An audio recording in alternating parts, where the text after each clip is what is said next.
1069. Greatly appreciate you guys being a part of the show. This is our last week of 1 hour shows. And then we're turning everything off. Is that where you're going?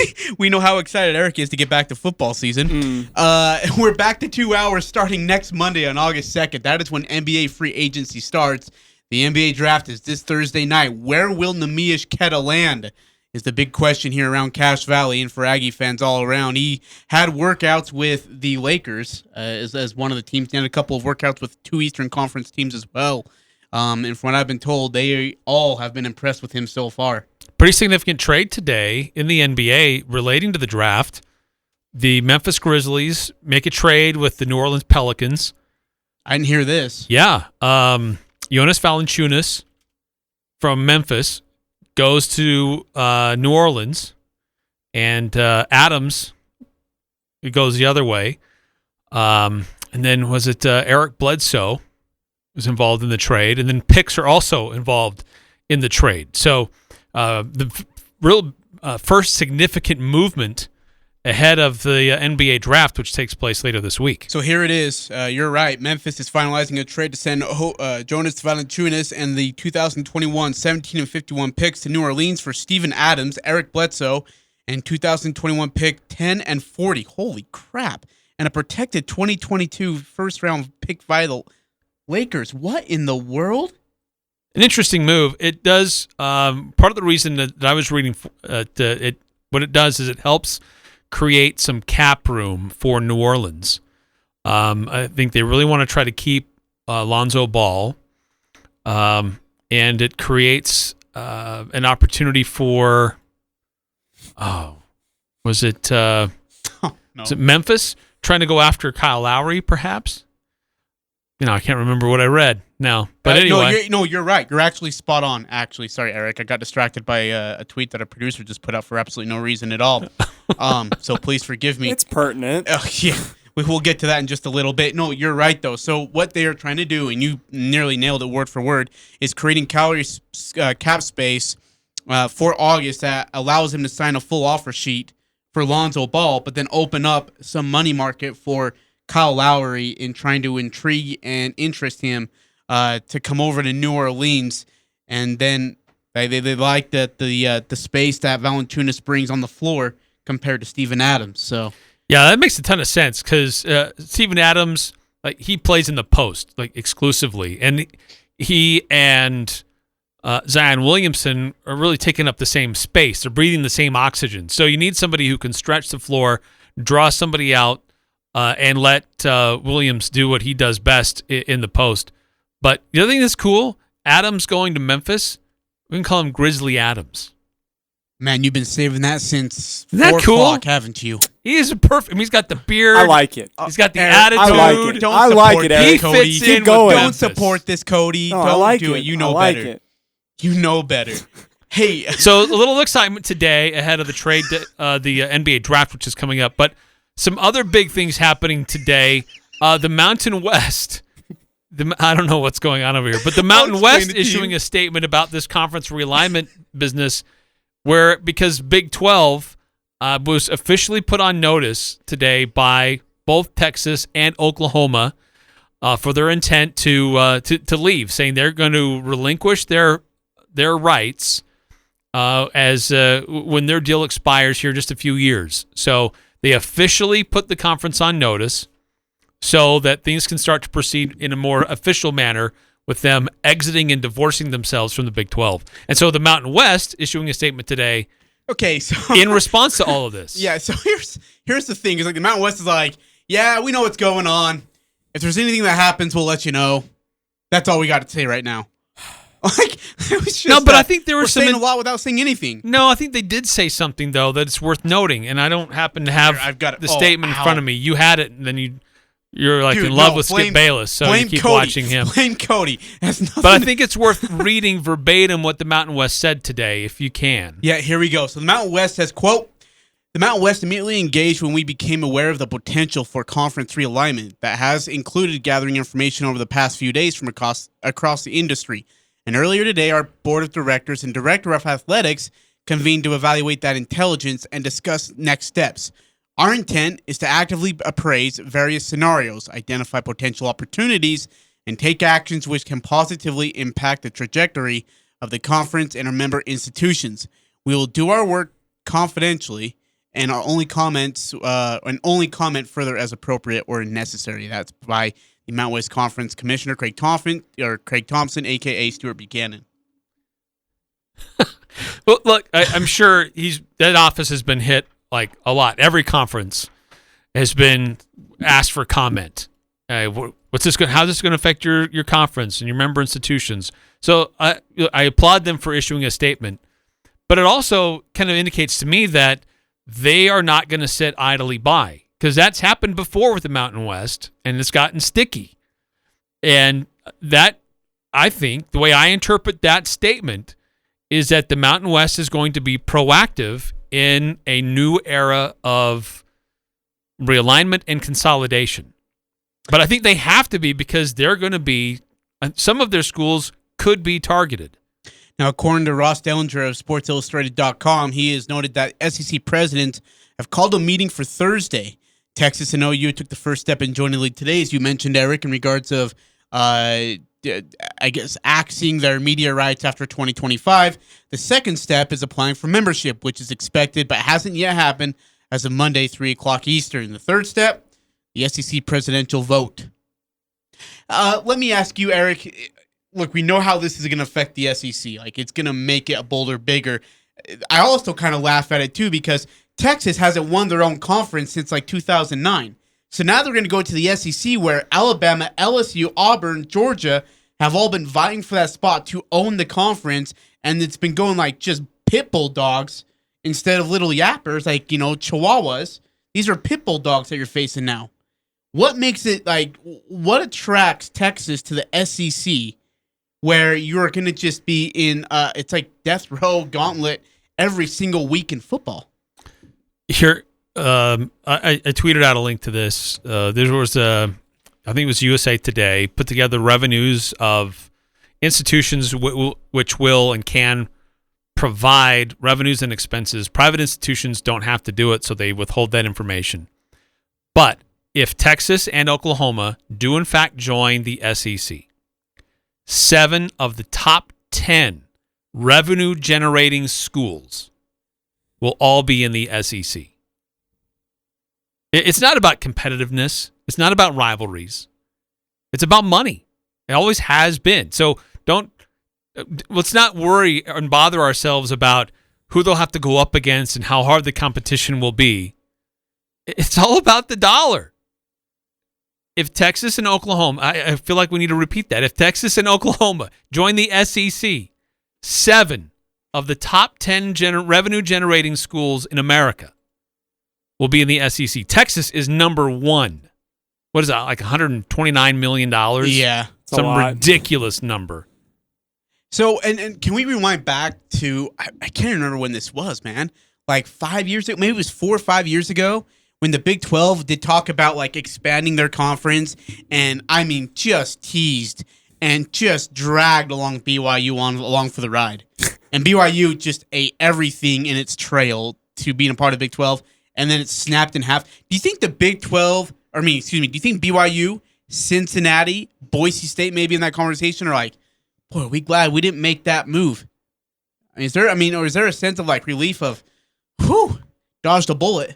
Well, maybe, but had the Big 12 taken that initiative forward and did do an expansion, maybe they wouldn't be in the situation they're in today. They are now. Interesting. Really interesting. They have been at a disadvantage since Nebraska left. They have been the smaller conference of these power conferences. And they, in 2016? Mm-hmm. When they looked like they were going to take some steps to be on par with these other power conferences. But they didn't. Yeah. They instead said, you know what? We have a smaller pie that we're going to keep. We don't need to divide it up into smaller pieces. Let's keep larger pieces for each one of our member institutions. But over time, they've been getting kind of left behind on some other things. And so Texas and Oklahoma are finally saying, no, we're going somewhere else. Before we go any further, I want to open up our text line 435-339-0321 to be a part of our Guild Mortgage text line conversation. 435-339-0321. I'm going to ask you the same question that I asked all of Twitter world, and I got a bunch of responses from it. And I ask our listeners listening right now into the Full Court Press. Again, you can text in 435-339-0321. But Eric, Boise State. How much are they of a serious player to go to the Big 12? Is there enough attraction, like either way, from Big 12 to Boise State or Boise State to the Big 12? Is there enough attraction that Boise State becomes a legitimate threat that they could lead this conference? And then my part two question is, what happens to the Mountain West Conference after that? No, I think it's a fair question. I think that's what's on a lot of people's minds around here when you talk about conference expansion and consolidation. I think the first two schools that people think of that could be on the loose, that could be go somewhere else, would be Boise State and San Diego State. But I think the Big 12, I really think it comes down to the Big 12 and the American Athletic. Now, there's a CBS report saying the American Athletic, they could be the aggressors and they could gobble up the Big 12, the leftovers. But I think it could also go the other way, where the Big 12 is going to be looking at trying to preserve the name of the Big 12, preserve its corridor of schools where they are right now, and pick up some schools out of the AAC. One, to give a school maybe a little bit closer to West Virginia so they're not so much out on an island, but also to maintain that stronghold in Texas. And because those are the revenue-generating schools from the AAC, their top schools are a lot higher than the Mountain West. So it's not about what are our good regional rivalries. Like I talked about, it's all about money. What are the better assets? What is the better market for these conferences to be in? Houston, way more appealing than Boise. Cincinnati, way more appealing than Boise. Certainly San Diego State. Yeah, but does the Big 12 say, yeah, let's go to the farthest school we possibly can regionally, all the way to Cincinnati to have them be a part of our conference? West Virginia is even farther. I think West Virginia ends up in the ACC, by the way. I know that there's talk about that, and it seems like an obvious thing to say, but I think it's a big note to also put in there that West Virginia fits really well into that ACC conference, both basketball and football-wise. So you're right. So, yeah, you're right. West Virginia is a part of that conference. I think that changes when this realignment does happen. I think it's more likely that the Big 12 finds replacements than the AAC attracts those schools to go to theirs. As much as they would love to believe that they're a Power 6 conference, as their conference commissioner likes to try to say from time to time, I think that you just look at the revenue and the current arrangements and financial deals and TV contracts. The Big 12 is going to do what it can to survive as a conference. And I think they're more likely to poach other conferences than to be poached more than Texas and Oklahoma jumping ship. Do you know who's really thrilled about this whole Big 12 situation? Do you know who's just jumping up and down and laughing with glee? Who? Nebraska. Yeah. Nebraska's just got to be like, well, told you so. Saw it coming. Here they have like a big bucket of popcorn sitting there chewing it and watching it with just laughing at the Big 12 of where it is and how it is right now. Did you see the statement by Oklahoma State's, I believe, president?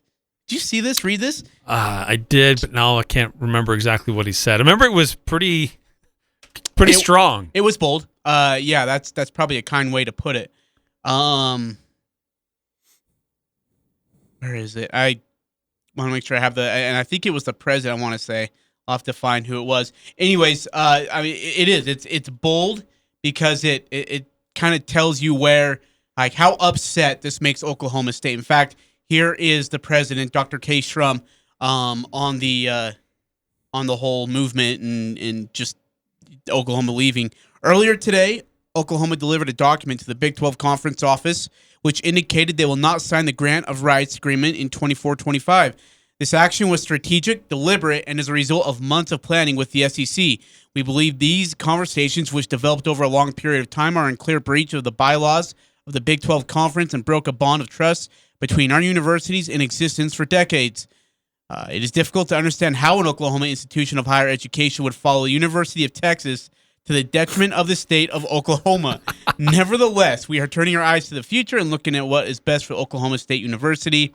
And I love, because you said this earlier, over the last few days, I've received countless phone calls, texts, and emails, like you said every other conference has. And they said they are navigating the road ahead, regardless of what comes next. OSU is dedicated to the state of Oklahoma, end quote. That's pretty salty. Who's more bitter, Oklahoma State or Texas A&M? Oh, that's a good question. Because Texas A&M and Texas, they really don't like each other, but they try really hard to pretend that they don't care about each other. But because of just how hard they try, is clear evidence that they really don't like each other. See, and then did you see the A&M statement? I think 2 days ago, where it was pretty much, and I'm paraphrasing here. Yeah, look, we need to be happy that we get to sit at the table and have turkey, meat, and potatoes with all the other good people and the rich people, and we're happy to be here. And just like 24 hours before that, it was, we are declaring war. This is unfair. This is injustice. We want out, we will not vote to have them in. Yeah, just like losing their mind. And the next day, we are very excited for the competition with Texas, and we cannot wait to have them part of the SEC. I think like the commissioner called him and said, dude, shut up or get out. You got two choices. This thing's happening. You better get on board. You go back to the Big 12 and play Loyola and Liberty and enjoy that. 9315 text into the show, Eric. I don't think Boise has any chances of moving because their money is just not there for them to go to the Big 12. Yeah, I agree. Boise is like the third or fourth revenue school in the Mountain West.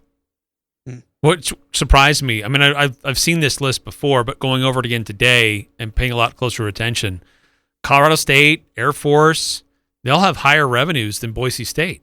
3537 text in. Please know, I don't think it's about the money. Not a single person will get rich off this move. The Big 12, the SEC, NCAA, and the teams there are all nonprofit tax-exempt entities with no shareholders. Texas already makes $120 million per year. It's about relevance and exposure, being on the big stage.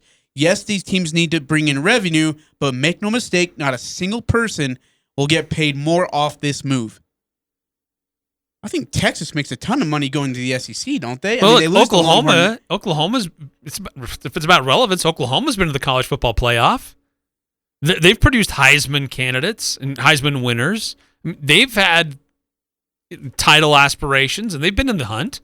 They've been in the discussion. So for Oklahoma, yeah, they've been a relevant program. They've had an opportunity to sit at the table for a a national championship. Hey, this might be too early to ask you, but does Texas keep the Longhorn Network, or do they have to go to the SEC Network and they lose their TV rights? Oh, I don't know, because it's a separate deal. Because that is a big money maker that they get with the Longhorn Network. That is huge. I doubt they'll give that up. But I don't think the SEC would be like, yeah, we'd love to have the Longhorn Network a part of the SEC Network. Paul Finnenbaum, or whatever his name would lose his mind. Not that it's really up to him. I'm just saying, egotistically. But was there a Big 12 network? I know there was a Big 10. There was a Big 10 network. There was a Pac-12 network. I don't think there was a Big 12 network. Maybe I'm wrong on that. Our listeners can help me out. I never thought there was. I know there was a Longhorn Network, but I didn't think there was a Big 12 network. Yeah, that could be intriguing. 3537, you're welcome. Thanks for texting in, by the way, and welcome to the show. Grateful to have you. So, Eric, I guess more than anything, and because we got a lot to get to here, but how major of a change and how seismic shift is this in 3 years? Because that TV rights deal expires in 25, but the SEC has already said, look, we're going to help you pay off the $76 million that you need, and we're going to make up that $76 million just like that. So how seismic shifted this in about 3 years when Texas and Oklahoma do go to the SEC? And like the Pac-12, what happens to them? Big 12, of course, is the biggest question. Big 10, do they just sit around and say, yeah, that's cool. Two of the bigger programs in the country go to the SEC. We're just going to stand still, see it all happen, and then this 12-team playoff, which could come to fruition here in the next 2 to 3 years as well. Then it really gets intriguing because 6-7 of those teams could be from the SEC. Yeah. Then you're looking at like this exact same problem. Yeah. It's true. What a mess. Yeah, I think that the two conferences that are going to be mixed up the most in this turmoil will be the Big 12 and the American Athletic. It might affect the Mountain West a little, but I don't think it's going to be a heck of a whole lot. Is there a chance the Big 12, if the AAC, says, no, we want you to come to us, we're not going to go to you, does the Big 12 turn to Colorado State and Boise State? Sure, that's a possibility. Wait, who? AAC or Big 12? No, Big 12. What is so attractive about Colorado State? Help me. Utah State has got to be much more attractive than Colorado State. Well, there's two big reasons. Help me here. One is they're right there in the Denver metro, so a much bigger media market. And another one is geography. And I would think the third one, why Colorado State would be ahead of Utah State, is revenues. Colorado State makes a lot more revenue than Utah State does. They do? Yes. I sound like naive when I say that, but I mean, how? Where do they get that revenue? Look, they just built a really big, nice football stadium. So my Utah State's adding on to theirs. Well, it's not the capacity, not near the capacity in Fort Collins. And look, Fort Collins is not far from Denver. It pulls right into that media market. Their coaches are paid some of the highest, have the highest salaries in all the Mountain West. They've got a lot more revenue going to them than Utah State does. USU's not at the bottom of the Mountain West, thank goodness, but they're middle to the bottom of the middle of the pack. Dude, we're in deep crap if we lose Boise and Colorado State. I know that kind of shows how small a potato we are, but if we lose Boise State and Colorado State, you can kiss it goodbye. Yeah, we're wedged in between Nevada and UC Davis at 74th overall. Oh, sweet pearl. Are you serious? Mm-hmm. Below Buffalo and Old Dominion. And below Wyoming. Yeah. Yeah. Utah State's not going anywhere. James Madison makes substantial more money than we do. It's kind of eye-opening. If the Mountain West is going to be an aggressor, I think that first to be maintaining membership, not letting Boise or San Diego State walk, finding a way to convince them to stay. But then, I mean, who are they going to go after? Some schools in Texas, most likely. North Texas, UT San Antonio. Oh, don't, dude. Try to convince SMU to come over. Oh. I mean, it gets the Mountain West into some pretty strategic and really important media markets. And it's great for recruiting. But it's like the Sun Belt all over again. But you're bringing in schools with far lower revenues that are relatively new to the Division I. They don't really help you with strength, like providing schools that are really going to be at the top and improve your competition. Oh, it's not. It's not at all. 9315. But those are programs, North Texas and UT San Antonio, that have been aggressive, trying to grow their programs, but still they're pretty far behind. 9315. What about basketball aspect of moving conferences? Because it's a nice thought, but basketball doesn't drive any of these conversations. None? None. Except if you're like Kansas, right? Like Kansas would drive that conversation, wouldn't it? The football revenue for Kansas is still up there. And yeah, basketball makes a lot of money. It's a big arena, and it's a great program. But at the end of the day, it's really football that decides these conference realignments.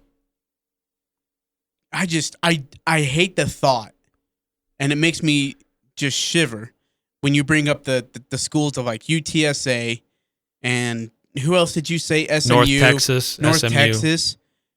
It's just a Sun Belt all over again, and we're in this massive mess. And people are like, well, yeah, but we'll finish at the top of the conference. You're not playing anybody.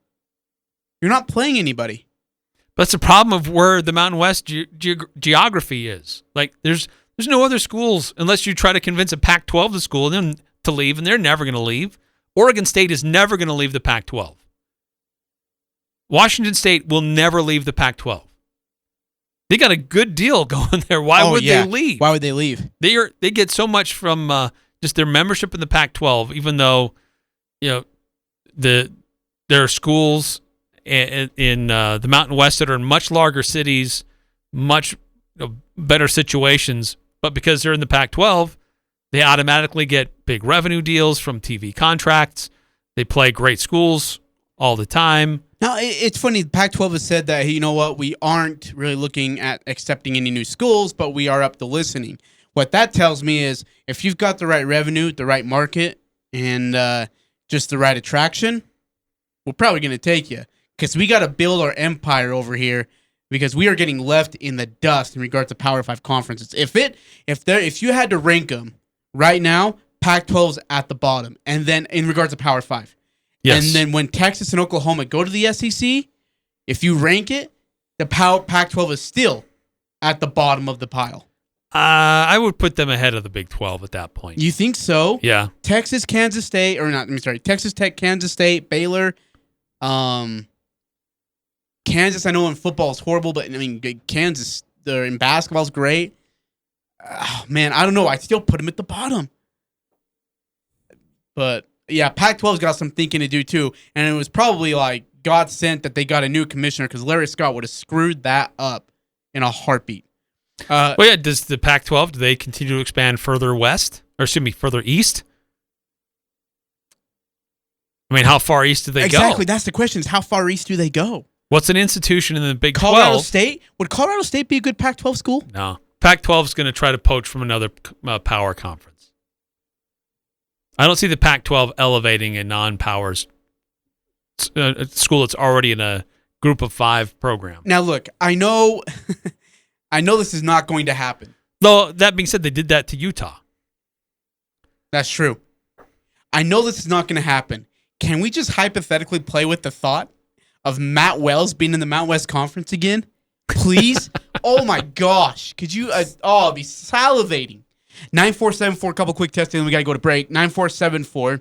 The best thing that could happen for Utah State is if the Pac-12 decides to expand in some way, they add 6 teams, and they go Boise State, Utah State, San Diego State, Colorado State. That's the only way that Utah State has a shot, is its Pac-12 wants to add 16 teams, and they need a couple extra teams, and they throw Utah State in the mix. No. That's a nice thought experiment, but no. Pac-12 will never invite Utah State. Too small.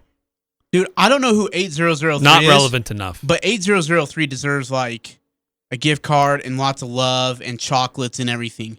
Let's see. Ajay, you should never have to thank someone for listening. It is us that should thank you for gracing us with your presence on our radios. I feel like Again, it's a burner account. Dude, if that's like my uncle or something, I'm going to be kind of ticked off. But I love this 8003 dude. God bless you. He even says Boise and Colorado State leaving would leave the Mountain West in a deep poop. Kind of like if Ajay left the full court press, the show would be doomed. And he capitalized doomed with 3 exclamation points. God bless you, 8003. We need to have... Don't leave, Ajay. Don't leave. I am your one and only hope, Pikachu. All right, let's go to break. Coming back, Savon Scarver Bond met at Mount West Conference Media Day with Craig Hislop. Let's get to some sound bites of them. They talked about the new coaching staff, the upcoming season, and having COVID season last year and what that was like. So we'll hear from them. Fall camp's coming up. Yep, so we'll talk to them here in a little bit. We also going to talk Tokyo Olympics over the weekend. I told you, USA men's basketball will not medal. I'm going to be right. I'm going to be right. It's not over yet. It's not over yet. Full court press on 106.9 The Fan. This is Cache County Fire Chief Rod Hammer asking for your continued help. The state forester has determined that measures must be taken to prevent the ignition of forest and rangeland fires. Therefore, the following acts are prohibited. No building, maintaining, attending, or using any fire, campfire, or stove fire, including charcoal grills and barbecues, coal and wood-burning stoves and tin stoves, at homes and in developed camping and picnic grounds. There is an exception for devices using pellets, pressurized liquid fuel, or gas that include shut-off valves. They are permitted when used in an area at least 3 feet or more from flammable material material such as grasses or pine needles. No smoking except within an enclosed vehicle, trailer, or building, a developed recreation site, or while stopped in an area that is paved or free from dry vegetation. No discharging or using any fireworks, tracer ammunition, or other pyrotechnic devices, including exploding targets. No cutting, welding, or grinding metals in areas of dry vegetation. No operating a motorcycle, chainsaw, ATV, or other small internal combustion engine without an approved and working spark arrestor. On behalf of all the firefighters in Cache County, we appreciate your efforts in preventing wildfire. Clear the road. We have supplies inbound. Are you a problem solver? The Air National Guard never shies from tomorrow's problems. We run to them. Ready for world-class military training and global missions? Help us design the blueprint for a better future. Serve close to home and build the life you want with the Air National Guard. Visit us at goang.com or call us at 1-800-TOGO-ANG. This is Nate Lamson with Valley Office Systems. Did you know that Valley Office Systems is a local company with Utah ownership, and we are debt-free with 47 years of industry experience? Valley remains your safe and smart choice for document solutions and all things office. Visit valleyofficesystems.com. It's the Full Court Press, weekday afternoons from 4 to 6 on Sports Talk Radio, 106.9 FM, 1390 AM. The Fan.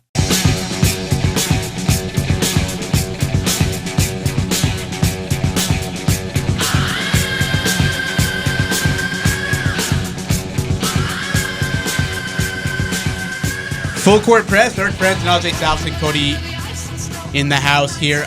We had Mountain West Conference Media Day, which wrapped up on this past Thursday. Shaq and Savon, Shaq Ball, defensive back, Savon Scarver, the All-American return specialist, both were in Las Vegas to meet with Craig Hislop. We appreciate Craig going down and getting audio for us. New season, new era. I feel like we've been saying that every other 2-3 years, but here we are again. And Shaq, because it's true. It really is. So here's Shaq talking about working with Blake Ganderson and this new coaching staff. The new coaching staff is great. We love them. They bring in a lot of energy.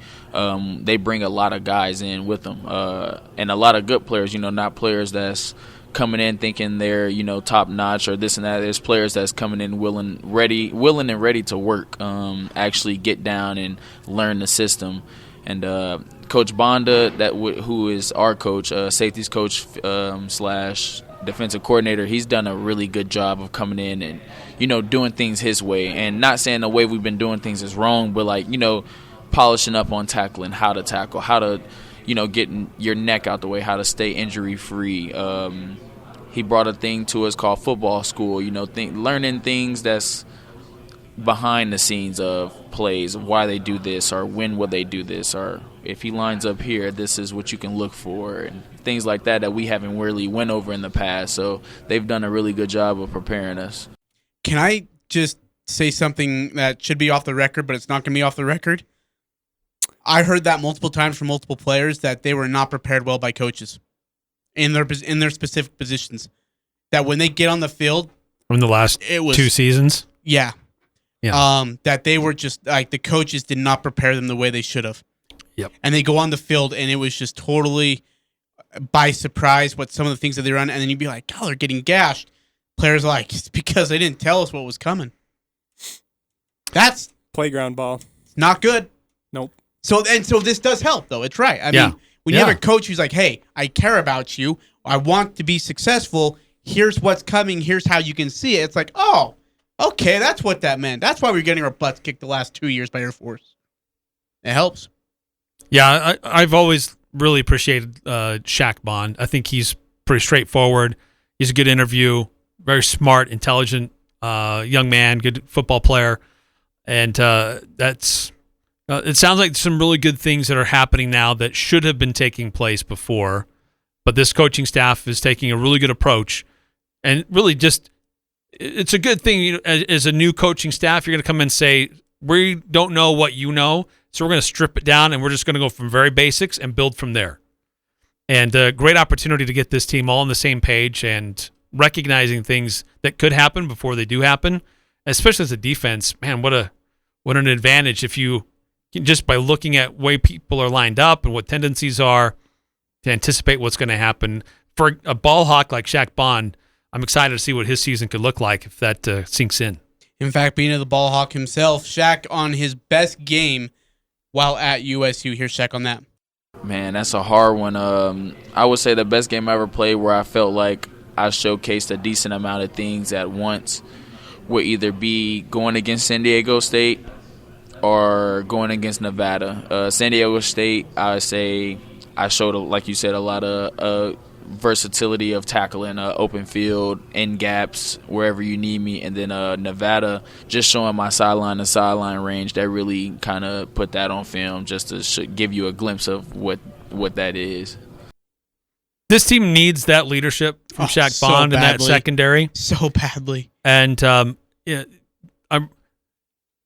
that secondary we had hopes for last year. High hopes for. Yeah. Probably And- too high, I guess. Yes, and we were sorely disappointed. But I am kind of excited about where it should be this year. I hope it's not a similar disappointment as we had a year ago. But I don't feel like it will be. I feel like this coaching staff is taking a fresher approach to things. And I think this is also a group, a unit, that kind of learned some things the hard way a year ago. And with the experience coming back and the talent and the speed coming back, should be able to hold their own. Yeah, should be able to. And they're going to have their hands full, too. Nevada's going to be a problem. Do they got Nevada this year? They do, don't they? No, they don't. No, they're on a different rotation. They don't. Thank goodness. Boy, we picked a good year for that. You can avoid Carson Strong, With all Romeo due Dubs. respect. Let's go ahead and turn our attention to Savon Scarver. Obviously, an All-American specialist, did wondrous things. He comes back this year, and here is his thoughts on the new coaching staff. Coach Anderson, I love him. Real high-energy guy, really genuine. I could tell that he's really about his players. I love all the new coaches that are here. You know, they're here not because it's just business. They're here because they want to win games. Coming from these bigger schools, coming to Utah State because they have love for the game and they want to help us succeed and get us to where we want to be. So, again, you hear that like, oh, hey, they actually care about us and they want us to go win games. Like, and I mean, it's just read between the lines. I want to be careful. I don't think it was the entire coaching staff that took that approach last year. I think there were several coaches on that staff who did really care about the players and did everything they could in their power. But what I'm saying is when the head coach doesn't, it makes it difficult. There were some who were checked out. Yeah. Not just one. I think there were some who were checked out. I would agree. And as more time has gone from that season and the season before, it's become more clear what was and wasn't happening in that on that football field and on the sidelines and in the those meetings in that north end zone complex. It's disappointing. Speaking of the COVID season last year, that ended up being a disaster. Here's Saving on that. It was a little bit of adversity, you know, because COVID affected the world, not just football. It affected the world. I had family pass away from it, so it was a big deal.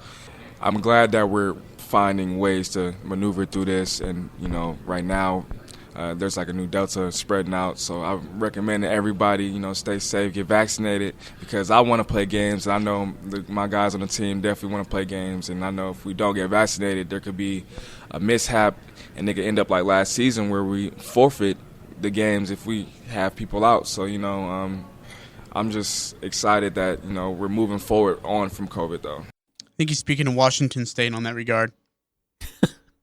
No, he's right. I mean, he's right, though. Like, look, it only takes one person to cost you a football game. And this year, they're not making up those games. It doesn't necessarily take just one person, but if it does spread with contact tracing, it could affect the but we know a how whole this unit. Goes. Right. Yeah. It could, like, if you get your quarterbacks that are either sick or in contact tracing, what do you do? I mean, what do you do? You have to, call the game.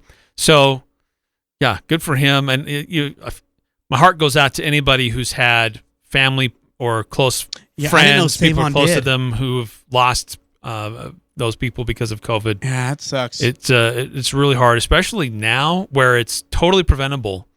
I'm with Savon. Like, have conversations with your medical professional who you trust, but at least have that conversation. Yeah. Don't rely on a meme or somebody who keeps posting things that doesn't have proper medical training on either side. Contact the medical professional and ask them. Have that conversation with them. It's your choice, it's your decision. But for the football players, it's you're right. One person's carelessness could affect multiple players and could affect the team and their entire ability to play a game or not. Eric, we are, believe it or not, we are 1 month and 3 days away from the season opener at Washington State in Pullman, Washington. Fall camp starts next week. Am I right on that? When does fall camp start for Utah State? I don't even know. Usually like the first week of August? Yeah, I was going to say first week of August, which would be next week. And actually, that would be right. First week of August next week. They start fall camp. High school football starts in 2 weeks, and NFL starts their preseason stuff next week. No, 2 weeks, excuse me. So we are just about there with football season getting underway. I think you're right. I just want to echo what you said. The defensive back, they need some leadership. I think Shaq Bond's that guy. I think the offensive, they need some leadership. I think Logan Bonner can help in that regard. It's great to have Devin Tompkins back, though. He's going to be a huge part of that. And then they're going to need some big special teams play from Savon Scarver as well. Yeah, and as we said, there's still some big question marks about this football team that need to be answered. And really excited to see when they start reporting and if we get to go to some of these practices and see these scrimmages, to see what that offensive line is going to look like. What's the defensive line going to look like? I'm feeling pretty good about the linebacker core.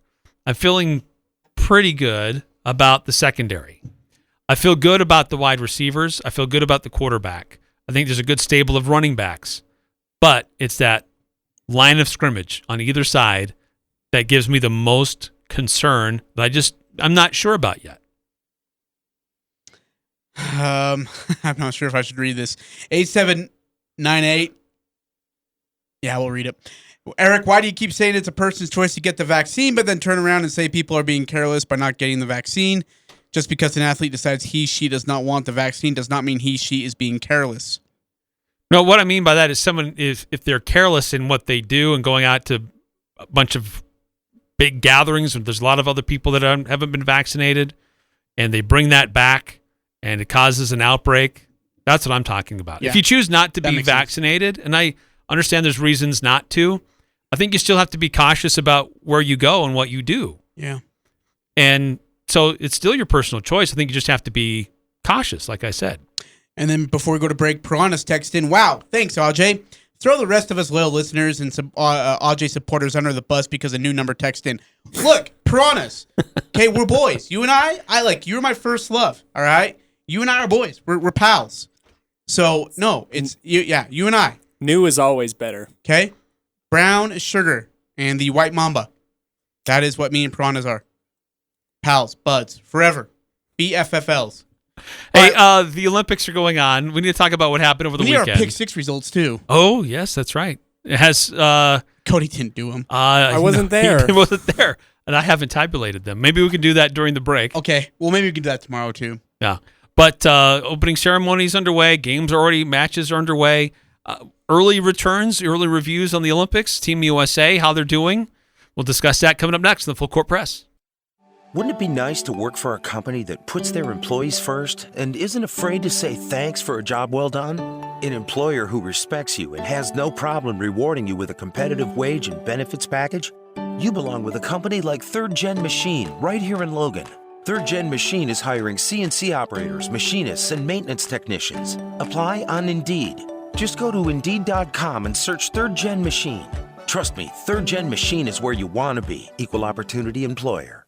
And the winner is Daryl's Appliance in beautiful downtown Benson, voted best appliance dealer in northern Utah. This is Jay at Daryl's Appliance. We sincerely thank you, Cache Valley, for your vote. We want to share more great news by introducing the newest member of our Scratch and Dent family, Whirlpool. That's right, we now carry Whirlpool-made appliances at Scratch and Dent prices, always backed by our exclusive 2-year warranty and our famous Daryl service team. Come check us out today. Daryl's, west on Airport Road.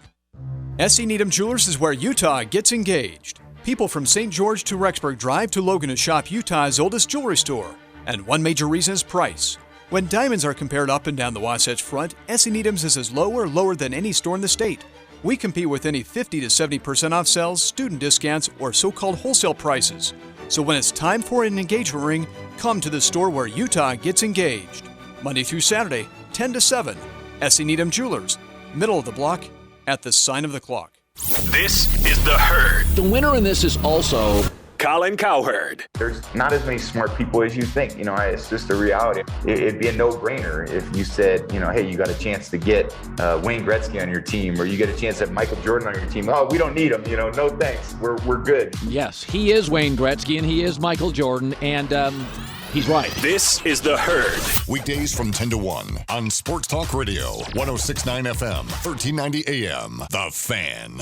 It doesn't matter who you root for. The Full Court Press has all the high school sports covered. The Full Court Press. Connect with us on Facebook, Twitter, and online at 1069thefan.com.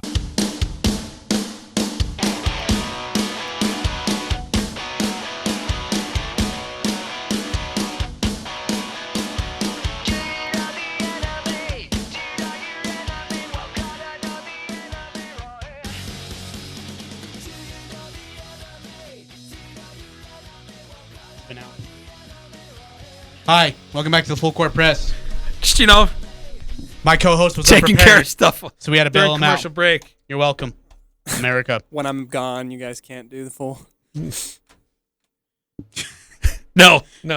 Hey, really quickly, let's get to the Olympics portion of things. Right now, Team USA trails in the in the medal count by 4 to China. They're in second place, but already off to a great start in double digits in the medals. They have 7 gold, 3 silver, 4 bronze. China, 4 gold, 5 silver, 3 bronze. 6 gold, 5 silver, 7 bronze. Say, what are you looking at? Yeah, sorry, dude. Shut it. All right, mister, I have my pick 6. Yeah, so that's kind of where we're at right now. Again, Japan right now leads all with 8 gold in the gold medal count, but they have 13 total medals right now. By the way, sad performance by Team USA. I get up at 6 a.m. to watch Team USA play France, and Rudy Gobert chews apart everybody who comes into his way. Fournier had his way. Yeah, well, so did Rudy. Okay, yeah, 28 Fournier points. was good, but Rudy Gobert was a monster inside. It was sad to watch. It wasn't fun to watch. Yeah, well, it was like they were doing okay, and then they just totally collapsed in the last couple of minutes. France goes on a 16-2 run to close the game. Team USA had like a 4.6-point lead with like 4 minutes to go, and then they don't score another field goal. I'm starting to wonder about Popovich. Like, is the guy just out there to hang out in Tokyo? What? I know. Are you starting to swing to my side here on this position? I am a swinger. And good to know. And glad we got that out of the way. But no, okay, like, dude, make an adjustment. Do something. And seriously. Do something. Please. Coach, we're getting our butts kicked. Steady. Steady. And we lost. What is it? What was the text from 8003? The Jim Rome thing? Was that him? Bend over, here it comes again. I mean, dude, we are so done for. They're gonna beat Iran. Is it Iran? Is that how you say it, by the way? Is it Iran? Iran? It's Iran? Or Iran? Iran? Iran? Where did you run to? No, I thought the country was pronounced Iran. It's Iran. Well, we're losing to them. I don't even know who they have on their team, but we're going to lose to them. And what was the whole idea of, in that final possession when they're down 76-74, hey, let's take 5 threes. We got 5 chances. Kevin Durant's going to take a 3. Damian's going to take a 3. J.B. Holiday's going to take a 3. Oh, yeah, and our best player was the guy who just got off the plane and got there at 1 o'clock in the morning and then played. J.B. Holiday was the best. The best guy they had. We suck. It looked like street ball. It looked bad. Yeah, dude. It did not look good. Who's the worst USA coach, Greg Popovich or Larry Brown? I miss Coach K now. I really do. Because I felt like he actually gave a crap. I don't think Popovich even cares anymore. And if he can't medal in this, he has to retire. There has to be like an ultimatum. from Colangelo, like either like you medal or you're retiring from the NBA and coaching. Because this is embarrassing. Like he got out coached. Right. Like you can't make adjustments. He's going to make. I didn't even watch the post game comments from him, and I don't want to. You sure? Because we could get you some audio. He'll make some comment about that's a really good team. You guys aren't giving them enough which is respect. exactly what he said. Actually. I am so tired of that line. That's what he said too. That's exactly what he said, word for word. He's like, and then Brian Windhorst gets on the ESPN interview and he goes, he's not right, but he's definitely wrong. Like, okay. He just said he got out coached. They weren't physical enough. And that's the other thing is that in the FIBA world, they'll just beat the crap out of you because the refs are like, you know what? Go wild. Good. You want to make them bleed? By all means, poke them right in the eye. Well, it's shorter quarters. It's more physical. And look, this USA team has to adjust. And that coaching staff's not got them prepared enough. And they got a lot of shooters, scorers. They didn't get any physical bruisers in there. The only guy that's like that is Golden State. I can't think of his name all of a sudden. Draymond Green? Yeah. Draymond is the only guy that'll get in there and mix things up. Name one other guy on that roster right now who's willing to get in there and mix it up. JaVale? JaVale's not a bruiser. Of course not. JaVale's not even a basketball player. So, wait, when does Team USA basketball play again? They play Iran. They play Iran. I think is it today? Tuesday. Well, I might be. So later tonight. It's Wednesday/Tuesday. Oh, okay. Let's see. Yeah, they play Iran. Nope, they play them on Thursday at 12:40. No, 10:40 p.m. Do you have the results of Pick 6? Yeah, are you still working on it? Well, I'm trying to determine U.S. women's soccer, was it against New Zealand or against Sweden? Sweden. No, New Zealand. Team USA women's. Well, because they've had 2 games. Oh, they have. It would have been New Zealand, right? Because that's the 24th.